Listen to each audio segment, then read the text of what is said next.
Hey everybody. So last week I wrote an article about turf toe and what it is and how you can treat it.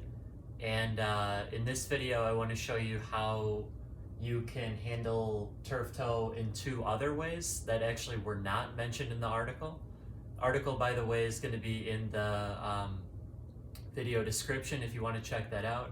You should, because it has different techniques for what I'm going to show you today in managing turf toe. Reason why I'm still talking about turf toe is because I still, in my big right toe, am having an issue after a few weeks of it. So it's probably a grade 2 rating out of the 3 grades of turf toe that's usually given. And that just basically explains the severity of the hyperextension that happened. And it's the ligaments or the tendons that are under your big toe that get hyperextended and partially torn when your toes dorsiflex like that too hard. There's too much force behind it. So today I'm going to show you two other things that you can do to manage it that are different from the article. So the first one is to take some kind of tape. I've got here KT tape. I just bought a roll of this because I knew I was going to have to use it several times at least with this injury. And what I did is I basically tore off just one strip, just cut it down the middle into two more narrow strips. And then what I also did too is I rounded off the corners because I don't want the corners to get stuck on my socks or on the bottom of my pants. So you can use any kind of tape though. It's not that KT tape does, it is good tape, but it's not the only kind that would work with this. And basically all you want to do is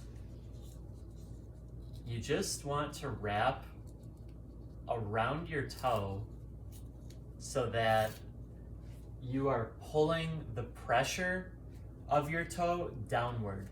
You're basically trying to keep your toe from going backwards at all when you're managing turf toe, because all that does is irritate the injury that you already had.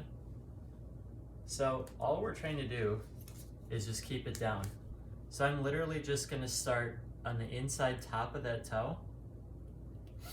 And the good thing about KT tape is that you can pull it and it stretches, so it'll basically create more force on it. So I want there to be more force on my toe going down. So I'm going to pull pretty hard going down. Make sure your feet are clean too so it actually sticks. So I'm going to pull pretty hard going down because I want it. There we go. Really simple. You can see I'm not doing anything crazy here. There's a lot of taping techniques out there that I've seen that are they're completely fine, but they are just a little overcomplicated. All you're trying to do is, like I said, just get the force of your toe going down. You want to encourage it to stay down and not get irritated any further.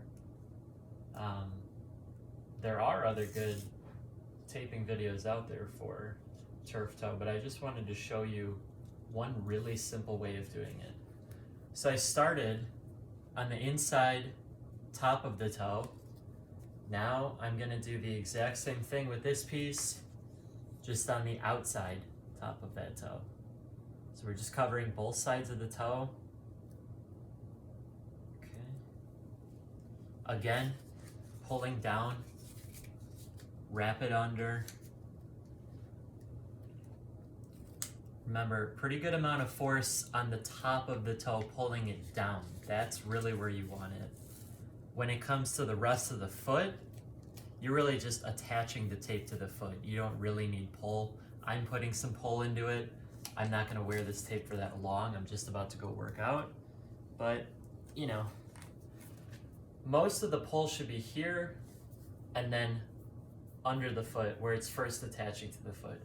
And then as you can see, I can't really pull my toe back that much anymore. That's the whole point.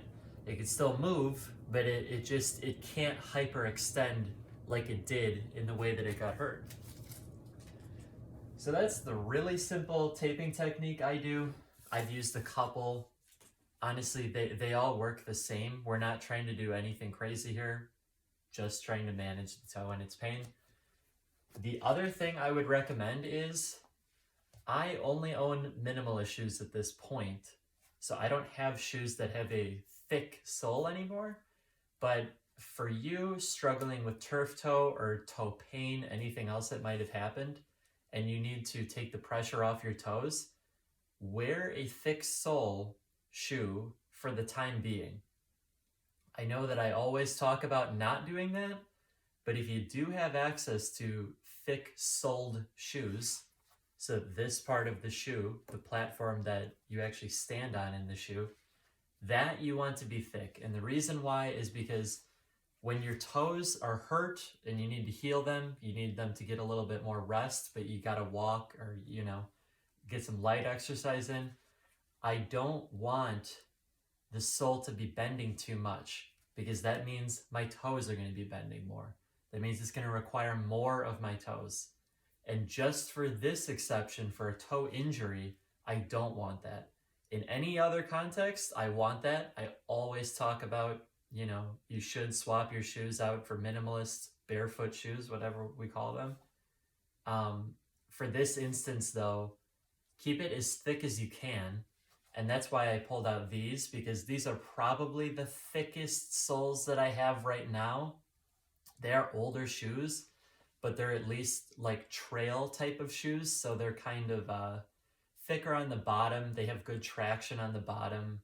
And they're not as flexible as, say, Zero shoes are, or as, Vibram 5 Fingers are. I don't want that much movement right now. I want my toe to just get better because it's been like 3 weeks and, I'm really itching to exercise again. So anyway, those are the two things you can do. There's really not much to treat here. You basically just need to let the ligaments under your big toe heal. That's kind of all that is happening here. And, you need to get some rest in. You do need to use them still to encourage them to heal, but you still need to take it easy on them, clearly. So yeah, that's what I would recommend. I would recommend using that taping method or a similar one anytime you're going to do a good amount of walking or exercise. And then I would get a thick-soled shoe for the time being if you do have access to one. If you are mostly into minimalist footwear at this point, just use the thickest one you can. Maybe even wear like a thicker sock, that even helps. Yeah. And then check out the article that I wrote on turf toe explaining what it is and what you can do. That actually has completely different approaches to these two things. So, you'll get different options if you read that as well. And other than that, that is all for me. I'll have an article coming out soon. Talk to you again soon. Bye.